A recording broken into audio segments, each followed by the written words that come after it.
So good morning guys. तो चलिए start करते हैं आज के यानी कि 23 अक्टूबर के इंपॉर्टेंट करंट अफेयर्स को। तो इस प्रश्न में आपसे पूछ रहे हैं अभी हाल ही में इंटरनेशनल क्रिकेट में सर्वाधिक मैच खेलने वाली महिला खिलाड़ी कौन बन गई हैं। तो आंसर होगा सुजी बैट्स। न्यूजीलैंड की बल्लेबाज हैं सुजी बैट्स और वे अभी इंटरनेशनल क्रिकेट में सर्वाधिक मैच खेलने वाली महिला खिलाड़ी बन गई हैं। उन्होंने अभी ICC women's T20 world cup जो हुआ था उसका फाइनल खेलने के साथ ही ये उपलब्धि हासिल की है, ये रिकॉर्ड बनाया है और ये उनका 334वां 334 नंबर का इंटरनेशनल मैच था। और इस तरह से आप कह सकते हैं उन्होंने भारतीय खिलाड़ी मिताली राज उनको पीछे छोड़ दिया है जिन्होंने 333 इंटरनेशनल मैचेस खेले हैं। तो सूजी बैट्स का नाम याद रखेंगे। अभी ये सबसे ज्यादा इंटरनेशनल क्रिकेट में मैचेस खेलने वाली महिला खिलाड़ी बन गई हैं। अभी आपने देखा जो ICC women's T20 world cup हुआ था, कहाँ पे हुआ था? बांग्लादेश में नहीं हुआ, यूनाइटेड अरब अमीरात में हुआ। कौन सा एडिशन था? 9 नंबर का। किसने जीता? न्यूजीलैंड ने जीता है, पहला टाइटल है, पहली बार जीता। किसे हराया? उपविजेता रनर अप कौन रहा? साउथ अफ्रीका रहा। और साथ में ये भी याद रखो इसका जो अगला एडिशन होगा 10th नंबर का, अभी तो 9th नंबर का था, 10th नंबर का 2026 में होगा, वो कहाँ पे? इंग्लैंड में होगा। और इसी तरह से जो पहला संस्करण हुआ था फर्स्ट 2009 में हुआ था वो इंग्लैंड में ही हुआ था और उसको इंग्लैंड ने ही जीता था। ठीक है। और इसमें अभी प्लेयर ऑफ द मैच और प्लेयर ऑफ द टूर्नामेंट कौन रही है? न्यूजीलैंड की प्लेयर है अमीलिया केर। तो ये सारी इंपॉर्टेंट बातें ध्यान रखना। बाकी ये नाम भी इंपॉर्टेंट है, डायना एडोलजी का आईसीसी हॉल ऑफ फेम में शामिल होने वाली पहली भारतीय महिला क्रिकेटर बनी थी और अभी दूसरी भारतीय महिला बन गई है नीतू डेविड। तो ये जो भी नाम मैंने आपको बताए, जो भी पॉइंट्स बताए, वो सारे इंपॉर्टेंट है, ध्यान में रखना। अगला प्रश्न देखते हैं। फिर अगले प्रश्न में पूछ रहे हैं हाल ही में कौन सा देश इंटर पार्लियामेंट्री यूनियन का 181वां सदस्य देश बन गया है? तो आंसर होगा जमैका। तो अभी अंतर संसदीय संघ की 139वीं 149th नंबर की बैठक हुई, कहाँ पे? जेनेवा स्विट्जरलैंड में। और भारत ने भी यहाँ पे हिस्सा लिया था। भारत की तरफ से हमारी 18वीं लोकसभा के जो अध्यक्ष है ओम बिरला, उन्होंने हिस्सा लिया था। ये मैं आपको ऑलरेडी पढ़ा चुका हूँ। तो अभी हम क्या पढ़ रहे हैं? इसी में जमैका को इंटर पार्लियामेंट्री यूनियन का 181वां 181 नंबर का सदस्य बनाया गया है। ये हमारा क्वेश्चन है, ये आपको ध्यान रखना है। जमैका के कैपिटल वगैरह देख लेते हैं क्योंकि कंट्री न्यूज है। तो इसकी कैपिटल होती है किंगस्टन। पहले आप मैप में भी देख लो, ये यहाँ पर आपको मिलेगा जमैका। कैपिटल किंगस्टन हो गई है, करेंसी है जमैकन डॉलर और यहाँ के प्रधानमंत्री एंड्रयू होलनेस। अभी ये कुछ समय पहले भारत विजिट पर भी आए हुए थे और उसी समय आपको बता दूं प्रधानमंत्री नरेंद्र मोदी ने नई दिल्ली में जो जमैका का उच्चायोग है, हाई कमीशन है, उसके सामने वाली सड़क का नाम जमैका मार्ग रखा था। ये भी आप ध्यान रखना, क्या पता एग्जाम में पूछ ले किस देश के अभी उच्चायोग के सामने वाली सड़क का नाम उसी के नाम पे रख दिया, तो जमैका आंसर होगा। और इसकी अभी बैठक मैंने आपको बता दिया 149th नंबर की हुई थी, कहाँ पे? जेनेवा में। और इसकी जो अगले साल वाली बैठक होगी 150वीं बैठक, इंटर पार्लियामेंट्री यूनियन की 150वीं बैठक जो 2025 में होगी, वो कहाँ पे होगी? उज्बेकिस्तान के ताशकंद में होगी। ये पॉइंट भी ध्यान रख लो। अच्छा, अब मैं यहाँ पे आपको इसी तरह के क्वेश्चंस रिवाइज करवाने वाला हूँ कि किसी न किसी ऑर्गेनाइजेशन में कौन सा भी नवीनतम सदस्य देश बना है, वो सारे मैं आपको रिवाइज कराऊंगा, ध्यान से सुनना। जैसे कि पिछले साल G20 की अध्यक्षता भारत ने की थी, आपको याद होगा उसी समय इसका नवीनतम सदस्य बना था अफ्रीकन यूनियन, जिसका मुख्यालय एडिस अबाबा इथियोपिया में है। और ब्रिक्स के अभी 1 जनवरी 2024 नए सदस्य देश बने थे। कौन कौन? ईरान, सऊदी अरब, UAE, इथियोपिया और इजिप्ट। और कौन सा देश शामिल नहीं हुआ? एक्चुअली में 6 होने वाले थे लेकिन एक ने मना कर दिया, वो है अर्जेंटीना। ये प्रश्न एग्जाम में आया था कि किस देश ने इसमें शामिल होने से मना कर दिया, तो ध्यान रखना। आसियान का 11वां सदस्य बन गया ईस्ट तिमोर या तिमोर लेस्ते, आप बोल दो। इस साल शंघाई कोऑपरेशन ऑर्गेनाइजेशन की, चलो आप बताओ इसकी बैठक अभी कहाँ पे हुई थी? जहाँ पे अभी इसका 10वां सदस्य देश बेलारूस बन गया, पिछले साल नवा बना था ईरान। इंटरनेशनल मॉनेटरी फंड का 190वां सदस्य देश भी बता दूं एंडोरा है। वर्ल्ड बैंक का 189 नंबर का सदस्य देश नाउरू है। यूनाइटेड नेशन का 193 नंबर का है साउथ सुडान। नाटो का भी 32वां सदस्य देश स्वीडन बना था। और इंटरनेशनल सोलर अलायंस का 100वां सदस्य देश पराग्वे बना था। वैसे 101वां भी अभी बन गया है फुल टाइम मेंबर कौन? नेपाल। लेकिन 100वें नंबर का भी याद रखना। और यूरो करेंसी को अपनाने वाला 20वां सदस्य देश क्रोएशिया है। संयुक्त राष्ट्र कमांड में 18वां सदस्य देश बन गया जर्मनी।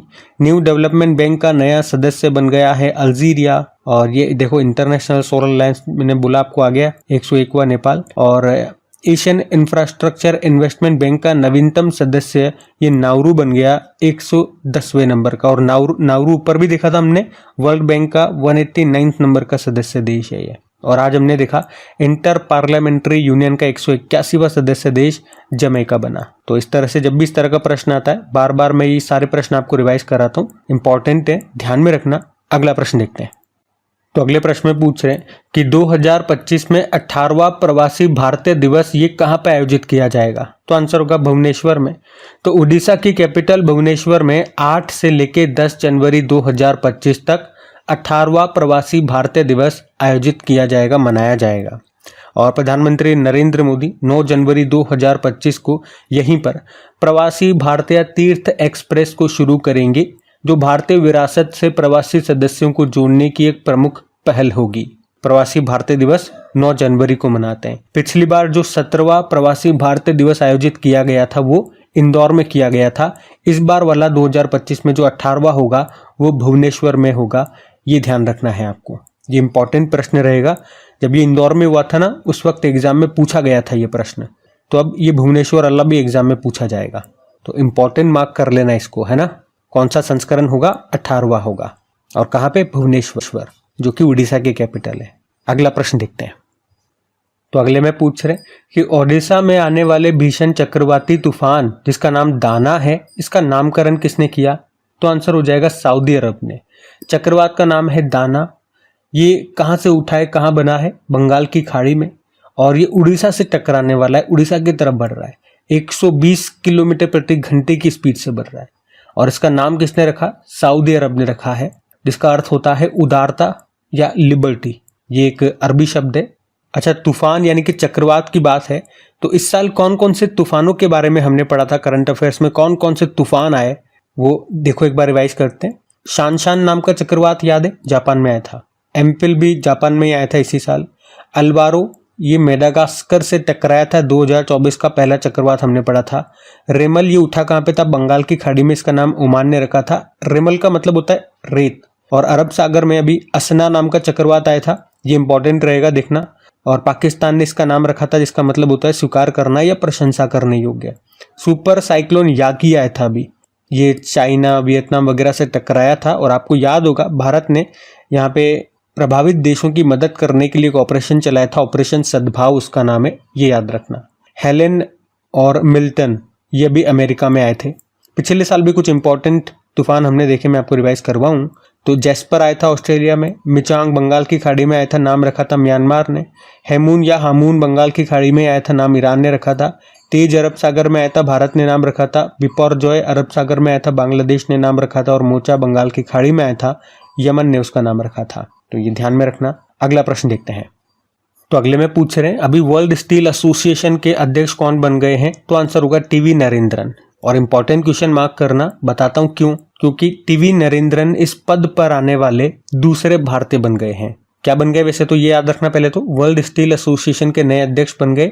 और वर्ल्ड स्टील एसोसिएशन के अध्यक्ष बनने वाले ये दूसरे भारतीय बन गए हैं। अब ये दूसरे भारतीय हैं तो आप सोचोगे पहले वाले कौन थे? पहले थे सज्जन जिंदल, और उसके बाद अब ये दूसरे भारतीय हैं। वैसे टीवी नरेंद्रन वर्तमान में कौन है, क्या है? तो टाटा स्टील के ये सीईओ हैं, ये ध्यान रखना। अच्छा, वर्ल्ड स्टील एसोसिएशन का हेडक्वार्टर कहाँ पे मिलेगा? ब्रुसेल बेल्जियम में स्थापना होती 1967 में। आपको याद है अभी हमने पढ़ा था अभ्युदय जिंदल के बारे में, इंडियन चैम्बर ऑफ कॉमर्स के नए अध्यक्ष बने थे। जबकि नवीन जिंदल ये इंडियन स्टील एसोसिएशन के हेड हैं। और संजीव खन्ना अभी 51वें चीफ जस्टिस ऑफ इंडिया नियुक्त हुए हैं। अच्छा, स्टील से संबंधित कुछ इंपॉर्टेंट पॉइंट्स मैं आपको रिवाइज करवाऊं, आ जाओ। एक तो ये याद रखना, भारत ये चीन के बाद दूसरा सबसे बड़ा स्टील प्रोडक्शन कंट्री है। हमारे स्टील मंत्री जरूर याद रखें, नए बने हैं, HD कुमारस्वामी। अच्छा, मैं जो नए स्टूडेंट्स हैं उनको बताना चाहूँगा, अगर कोई देख रहे हैं तो, कि अभी जो कैबिनेट मिनिस्टर्स बने हैं अभी 2024 में ही नया मंत्रिमंडल बना है। तो यहाँ से एग्जाम में प्रश्न पूछे जा रहे हैं। मैंने कई बार कहा, अभी 2 दिन पहले कोई एग्जाम हुआ था, वहां पे भी कैबिनेट मिनिस्टर से 2 प्रश्न आए थे। तो इसका ट्रिकी वीडियो मैंने बना दिया। वीडियो केवल एक बार आप देख लेना, वो नाम आप नहीं भूलोगे और एग्जाम में प्रश्न आएगा तो डेफिनेटली कॉन्फिडेंस के साथ आपका 1 या 2 मार्क्स आपके पक्के हो जाते हैं। जो भी ट्रिकी वीडियो मैंने अभी बना रखे हैं, जैसे कि नोबेल पुरस्कार हुए अभी उन पे बना दिया, सस्टेनेबल डेवलपमेंट गोल्स एग्जाम में प्रश्न आते हैं यहाँ से, तो ये सभी वीडियोस के लिंक आपको नीचे डिस्क्रिप्शन बॉक्स में मिल जाएंगे। या अपनी क्रेक एग्जाम एप्लीकेशन पे जाओगे तो वहाँ ऊपर ही ऊपर आपको ये तीनों वीडियोस मिल जाएंगे। क्रेक एग्जाम एप्लीकेशन, यहाँ पे आपको डेली करंट अफेयर्स वगैरह की वीकली मंथली की क्विजेस भी मिलती है फ्री में, PDF भी आपको यहीं पे मिल जाती है।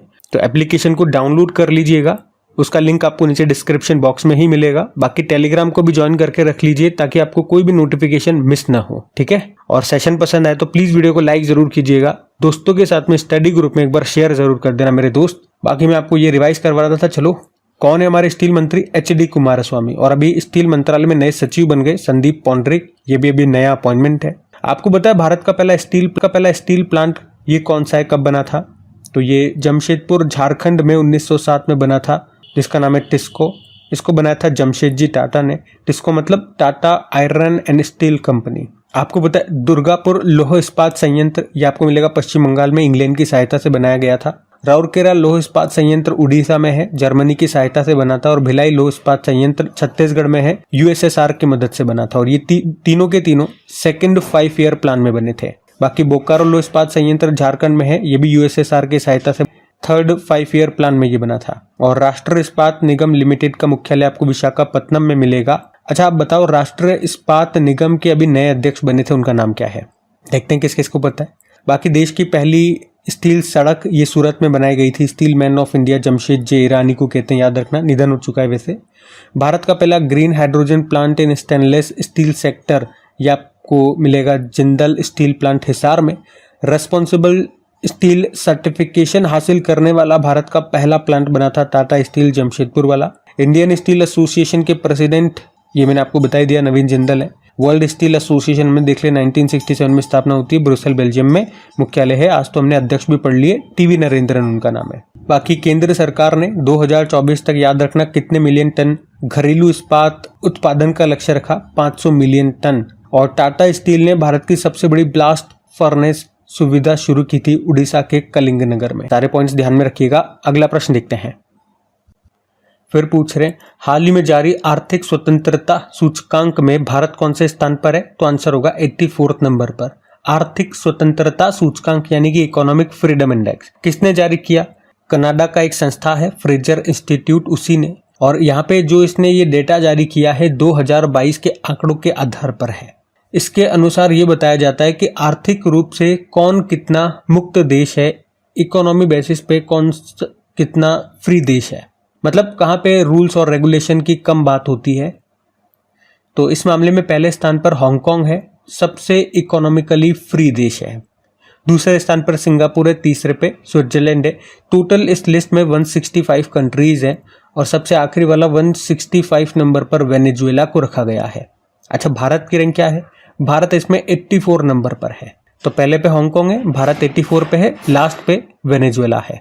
कौन सा इंडेक्स है? आर्थिक स्वतंत्रता सूचकांक है, इकोनॉमिक फ्रीडम इंडेक्स जारी किया फ्रेजर इंस्टीट्यूट ने। बाकी देखो, कल ही सारे इंपॉर्टेंट इंडेक्सेस मैंने आपको 2024 के रिवाइज करवाए थे। अब आज तो वापस करवाऊंगा नहीं ना, क्योंकि कल ही करवाए थे। अब थोड़ा गैप आएगा फिर हम करेंगे, लेकिन फिर भी जो लास्ट वाली शीट थी हमारी वो मैं आपको रिवाइज करवा देता हूँ, क्योंकि ये लेटेस्ट वाले इंडेक्सेस हैं। पुराने तो फिर भी आपको रट गए होंगे बार बार पढ़ के। ये नई वाली शीट हमने कम रिवाइज की है, तो इसे करते हैं एक बार रिवाइज। तो वैश्विक नवाचार सूचकांक इनोवेशन इंडेक्स आया था, भारत 39 पे है, टॉप पे स्विट्जरलैंड है। वर्ल्ड टैलेंट इंडेक्स आया था, भारत 58 पे, टॉप पे स्विट्जरलैंड है। एशिया पावर इंडेक्स में भारत तीसरे स्थान पर है, टॉप पर अमेरिका है, फिर चाइना है। शहरी शासन सूचकांक अर्बन गवर्नेंस इंडेक्स में टॉप पर केरल है। विश्व का चौथा देश कौन सा बन गया है जिसका विदेशी मुद्रा भंडार $700 बिलियन के पार गया? भारत, पहले पे चाइना, जापान, फिर Switzerland. Asia power index report 2024 में सबसे शक्तिशाली देश। अच्छा, ये तो हमने ऊपर पढ़ ही लिया, वही वाली चीज़ है। और ग्लोबल हंगर इंडेक्स याद रखना, अभी 105वें स्थान पर भारत बताया। वर्ल्ड जीएनआई रैंकिंग, जीएनआई मतलब ग्रोस नेशनल इनकम रैंकिंग 2024 में भारत 150वें स्थान पर है, टॉप पे बरमूडा रहा। और अभी हमने पढ़ा था वैश्विक बहुआयामी गरीबी सूचकांक, global multi dimensional poverty index के अनुसार अत्यंत गरीबों की संख्या के मामले में कौन सा देश टॉप पर है, तो भारत, जारी किया यूनाइटेड नेशन डेवलपमेंट प्रोग्राम ने, तो ये ध्यान रखना। अगला देखते हैं। तो अगले में पूछ रहे हैं कि अभी हाल में राष्ट्रीय पुलिस स्मृति दिवस 2024 कब मनाया गया, तो आंसर होगा 21 अक्टूबर को। तो हर साल 21 अक्टूबर को राष्ट्रीय पुलिस स्मृति दिवस के रूप में मनाया जाता है।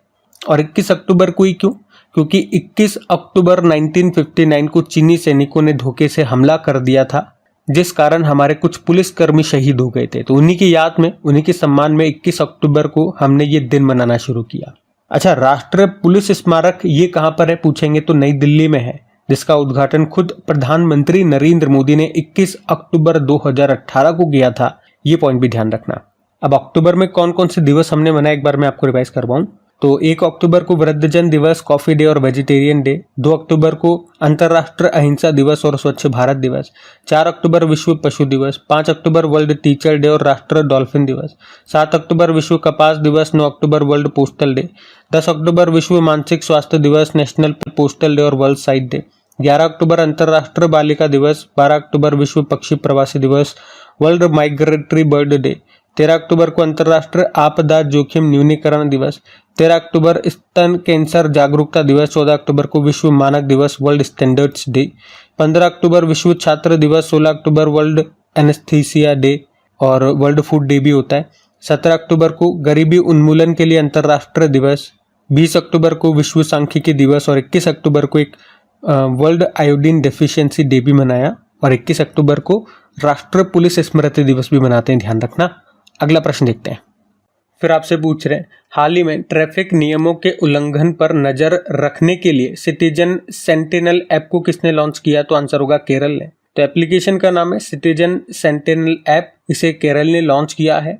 एक्चुअली में ये है क्या, तो केरल इसके माध्यम से अपने नागरिकों को वास्तविक समय में यातायात उल्लंघन की रिपोर्ट करने में सक्षम बनाता है। मतलब अगर आप देखो कि कोई भी व्यक्ति है जो ट्रैफिक नियमों का उल्लंघन कर रहा है, ट्रैफिक रूल्स को फॉलो नहीं कर रहा है, तो आप एक काम करो, उसका फोटो या उसका वीडियो बनाओ और इस एप्लीकेशन पे उसे अपलोड कर दो। उसके बाद क्या होगा, वो चीज़ वेरीफाई की जाएगी, हाँ कि ये बात सही है, और उसका ई चालान कट जाएगा, उसके पास पहुंच जाएगा। जैसे कोई गाड़ी नो पार्किंग जोन में खड़ी हुई है, किसी ने सिग्नल तोड़ दिया, कोई व्यक्ति गाड़ी को ओवरलोड करके चला रहा है, रॉन्ग साइड में चला रहा है, हेलमेट नहीं लगा रखा है, सीट बेल्ट नहीं पहन रखी है, जो भी ट्रैफिक नियम होते हैं अगर कोई तोड़ता है तो आप भी उसे सबक सिखा सकते हो। इनका कहने का मतलब कि अगर कोई नियमों का पालन नहीं करता और वो अगर पुलिस की नजर में नहीं आता, तो ये आपकी भी जिम्मेदारी बनती है, आप भी उसे सबक सिखा सकते हो, ताकि फिर सभी व्यक्तियों को डर रहेगा एक दूसरे का। नहीं तो क्या सोचते हैं कि वहां पे पुलिस है, वहां जाएंगे जब सीट बेल्ट लगा लेंगे, वहां जाएंगे जब हेलमेट लगा लेंगे, वहां जाएंगे जब अच्छे से गाड़ी चलाएंगे, तो पुलिस वालों का डर रहता है। लेकिन अब हर व्यक्ति का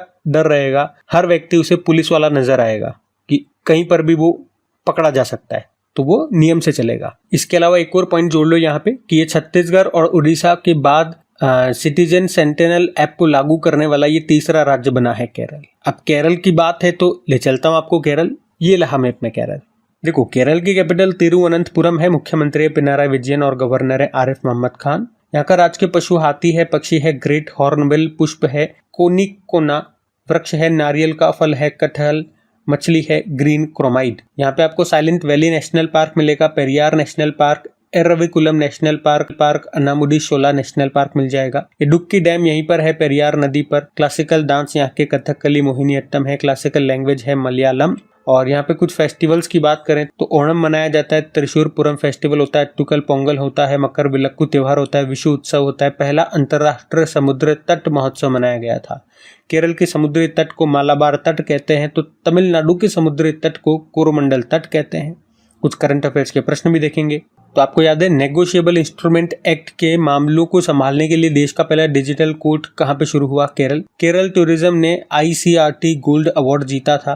केरल पर्यटन ने डिजिटल मार्केटिंग अभियान श्रेणी में पाटा गोल्ड अवार्ड 2024 जीता। नीति आयोग के SDG इंडिया इंडेक्स में भारत की स्कोर तो 71 है, लेकिन टॉप पे केरल और उत्तराखंड था। राज्य खाद्य सुरक्षा सूचकांक स्टेट फूड सिक्योरिटी इंडेक्स में टॉप पर केरल है। 17वीं नेहरू ट्रॉफी बोट रेस इस केरल में होती है, केरल के पुन्नामदा झील में आयोजित होती है। यूनेस्को ने भारत का पहला साहित्य का शहर घोषित किया था केरल के कोझिकोड को। शहरी शासन सूचकांक अर्बन गवर्नेंस इंडेक्स में केरल टॉप पे रहा। भारत के पहले सुपर कैपेसिटर प्लांट का अनावरण ये हुआ केरल के कन्नूर में। भारत के पहले self powered indoor air quality monitor का अनावरण किया गया तिरुवनंतपुरम इंटरनेशनल एयरपोर्ट में, और इसका नाम है पवन चित्र। केरल सरकार ने ट्रांसजेंडर समुदाय को रोजगार प्रदान करने के लिए प्राइड परियोजना शुरू की थी। ये प्रश्न भी एग्जाम में आया था, ध्यान में रखना। अगला देखते हैं प्रश्न।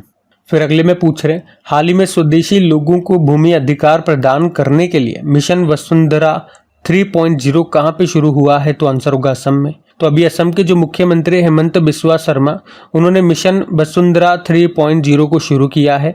उद्देश्य क्या है? स्वदेशी लोगों को भूमि अधिकार प्रदान करना। ये इस मिशन का तीसरा संस्करण है, इसीलिए इसको बोला 3.0।